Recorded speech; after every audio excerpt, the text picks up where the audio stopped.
Oh, the managerial merry-go-round is in full swing. We just need to get the music sorted and get straight into this so I can explain exactly what's been going on.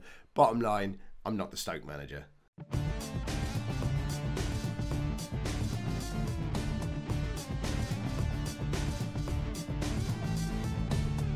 Hello and welcome to Season 16, Part 6 of Non-League to Legend. I'm Kev, and coming up on today's episode, we have Ipswich games again. So I'm still at Ipswich, probably going to be here for the rest of the season now because there's only 7 games remaining. And it's all getting a little bit worrying. I've taken my eye off the ball a little bit because we're only 5 points clear of safety. And one of the teams we're chasing down is the team we're playing right now. We're at home against Crystal Palace. They're only 5 points behind us and they have a game in hand.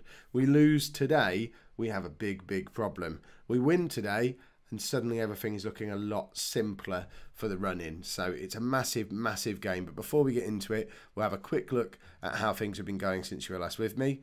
Answer, not very well. We've scored 1 goal in 5 games. Unbelievably, it was a 35-yard screamer against Chelsea by Ian Hunt.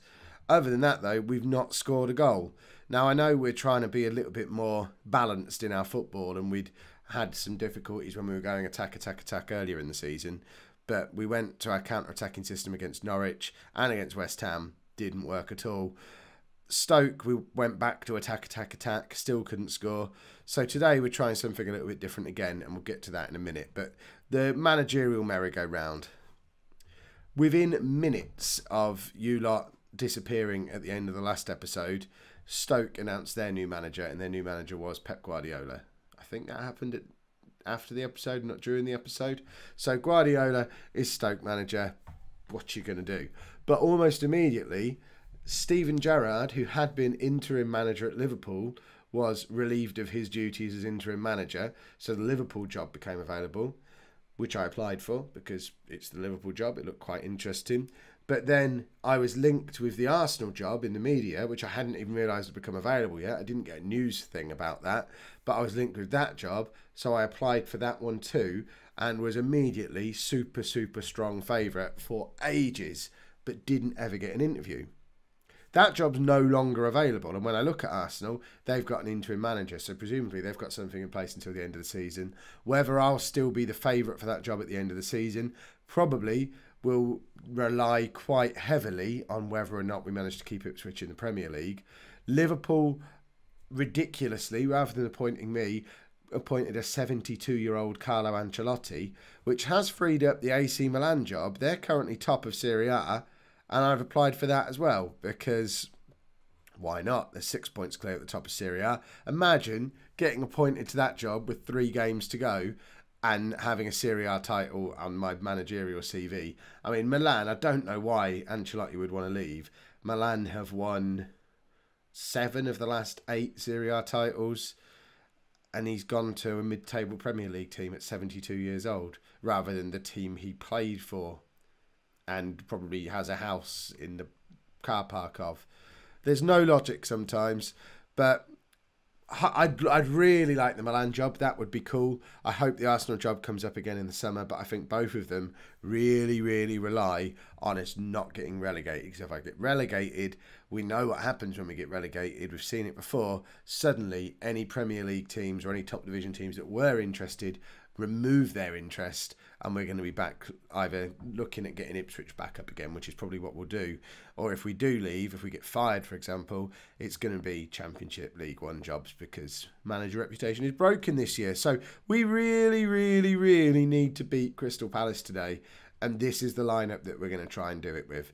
The 4-3-1-2 just isn't working for us at the moment, so we're going to try something a little bit different. We're only going to do it on standard. We're not going to go attack. It might be the worst decision I've ever made. It might just work. I don't know.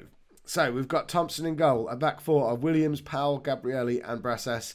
Duxbury and Anicic are our midfield, and then Jack Beale is up front with Foot, Gilbert and Garcia all supporting behind him. I very nearly almost played Jordan Todd up front and moved Beale out to the right. But then I looked at the average ratings of all our strikers, and Pablo Garcia, despite being no better than a League One striker, really has comfortably the highest average rating of any of our attacking players over the last 5 games.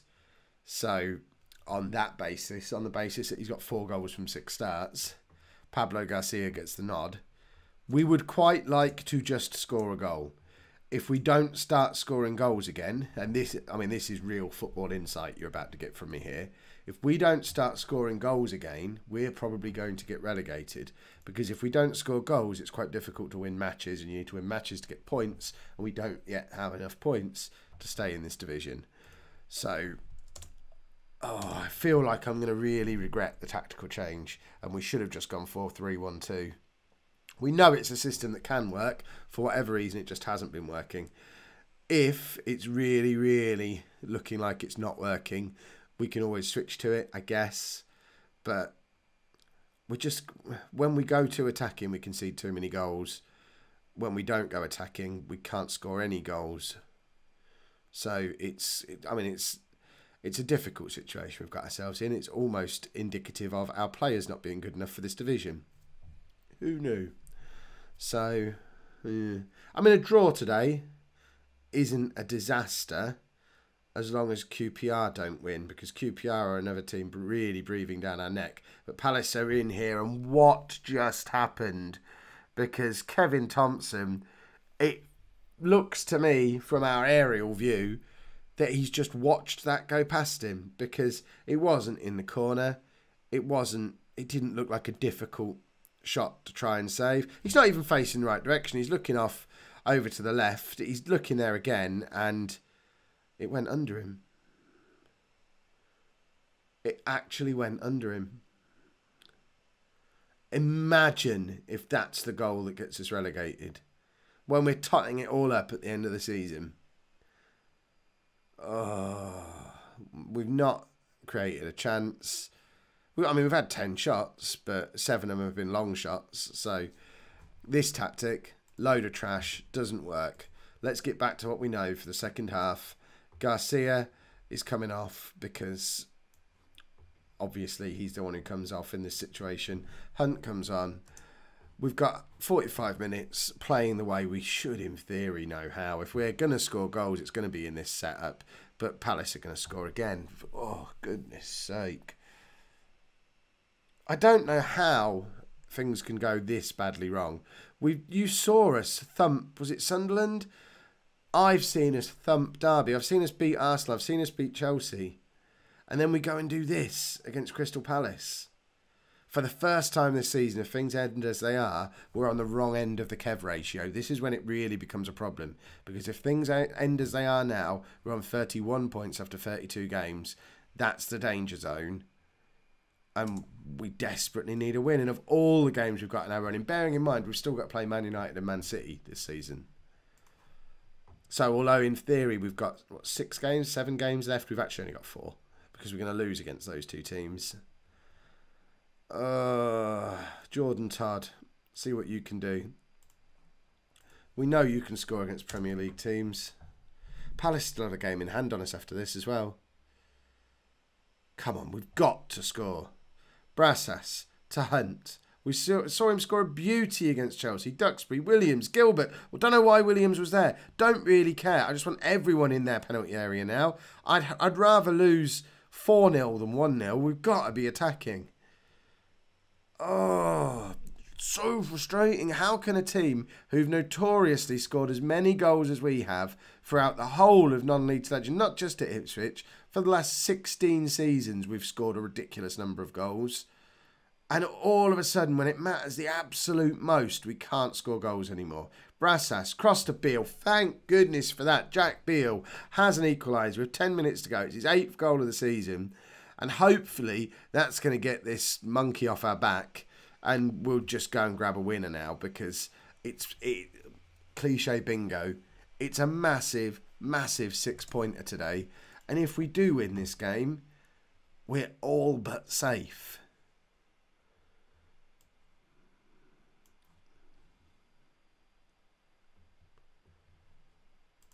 Come on, Lee. Just giving him a new 4-year contract in case I leave, because I want him to have a job for life.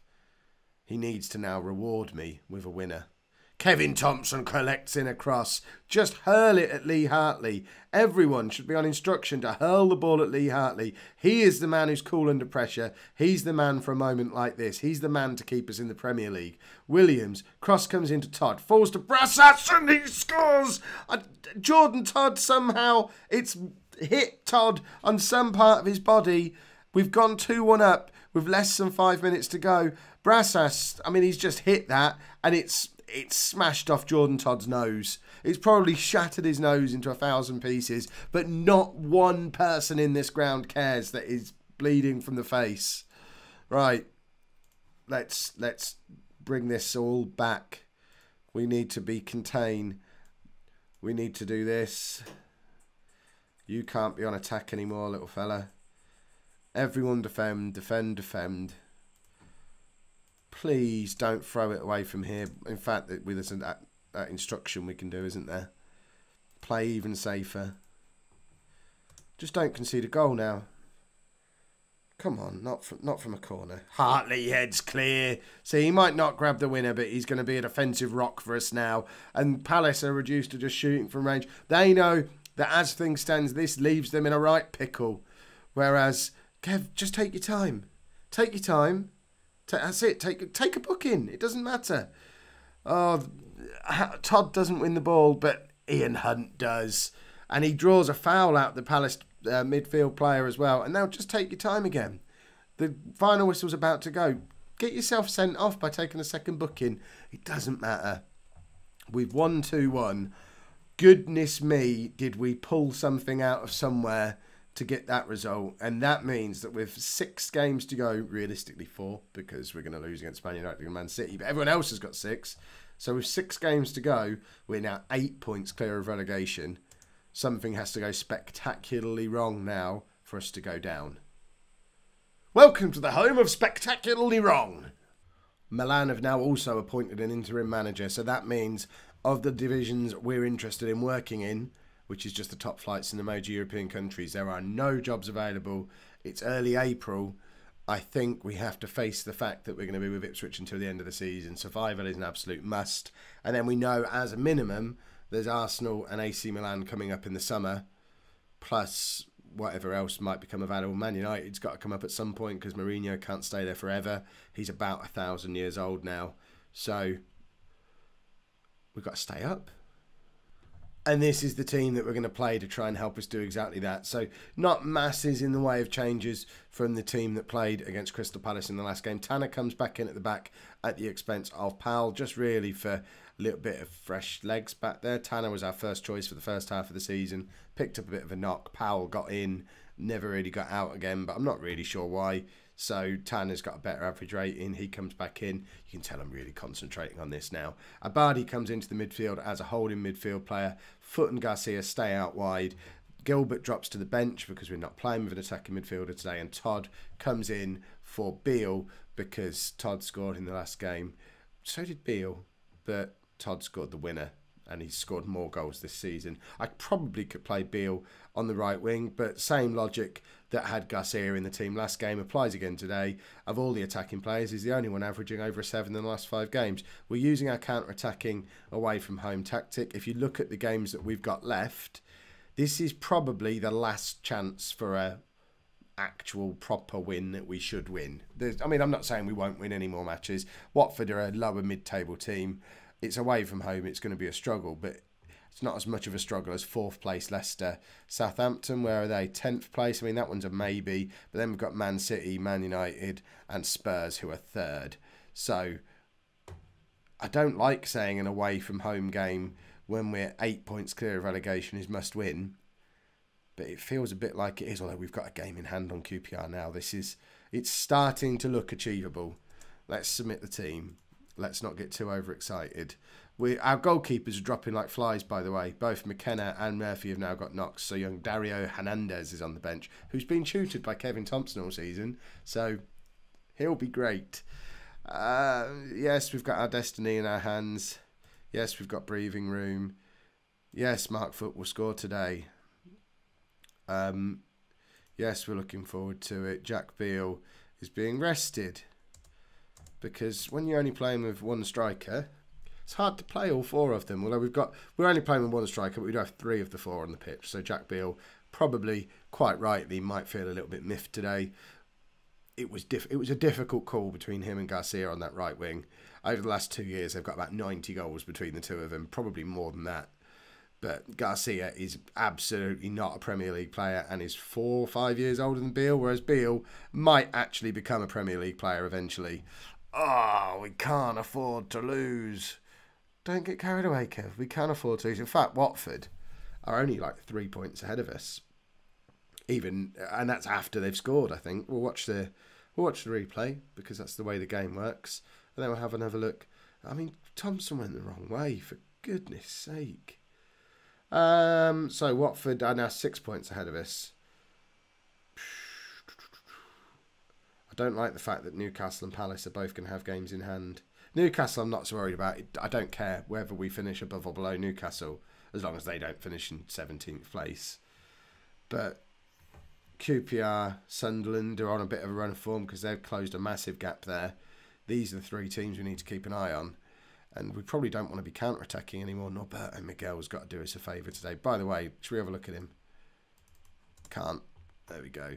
But he's Watford's goalkeeper. You keep asking in the comments to have a look at him. We need him to do us a solid today. And Kevin Thompson, I mean, can we just do a goalkeeper swap? Thompson was only ever the new Miguel. He stuck around much longer because we dropped so far down the pyramid we couldn't keep signing Miguel. We only managed to have him at 2 clubs. But, oh, I want him. I want to swap. Because I feel like we've ended up with the worst of the 2. And we've got to come out of this silly tactic now. And we've got to go and do this. Right, we're just leaving it like that for 10 minutes maybe. Jack Beale or Gilbert will come on in due course, but I don't want to make changes too early, despite the fact that we're losing. We probably do need to get Garcia off. But we'll let Watford score once more before we do that. There you go. Now we can make changes and they don't even matter because there's no getting back into this game now. Does goal difference matter? We need to have a look at the league table to decide if goal difference is a thing that might impact anything. Because I guess tactically, I mean, Thompson doesn't even attempt to make a save again. So, I mean, our goal difference is much worse than the teams around us, but it is better than those ones below us. So, should we go back to counter-attacking and just try not to lose 6-0 just to keep that goal difference in place? They've hit the crossbar. I mean, we've got no chance of getting back into this game at this point. Should we just put 11 men behind the ball and try and keep it at 3-0? Or is that... I mean, that's not the Kev mentality. We can't play football that way, surely. As soon as we start playing... I mean, what is that? A 4.5? Oh, I'd rather do that. You can't be a professional footballer and get a 4.5. We've got no other right backs available. I'm tempted to just go 3 at the back just to get him out of the game. Yeah, let's do that. Because then we can... I mean, yeah, why not just wreck everything? Who can we play at right wing back? Can you do it? No. I bet you can do it. No. This was a really bad idea. Should we do that? Should we play a lopsided, really stupid system? I don't know what's happening anymore. Gilbert. Yeah, let's... There you go. We're not going to get back in. I mean, look at it this way. There's no way we're getting back into the game playing the system we were playing. It's really unlikely that this is going to work. But imagine if it did. Imagine if we've just invented a new way of playing football. It'd be amazing. That's what I want you to be. Fiddling with the tactics as if it's going to make any difference. Oh, hold on. We don't want to play too narrow. That would be silly.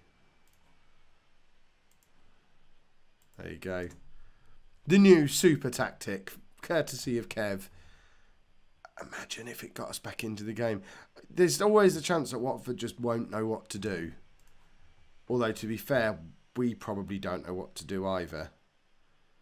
And we're going to bring Hunt on for him and do that. There you go. See, it's all still fine. It's still good. Jack Beale is probably wondering what he has to do to get onto the pitch. And I can almost guarantee I'll get a post-match question about that. Because he should have got on. And there you go, they make it 4. Oh, we're still 8 points clear. That's the important thing. We're still 8 points clear. But we have just been absolutely spanked by a team who are in theory no better than we are. And we've still got to play the whole top 4 in our remaining 5 games. So that's 4 defeats. We just need to hope QPR and Sunderland lose a lot of games. If you've enjoyed that, please make sure you pop a like on there for me. Subscribe to the channel if you'd like to see more. And thank you very much for watching.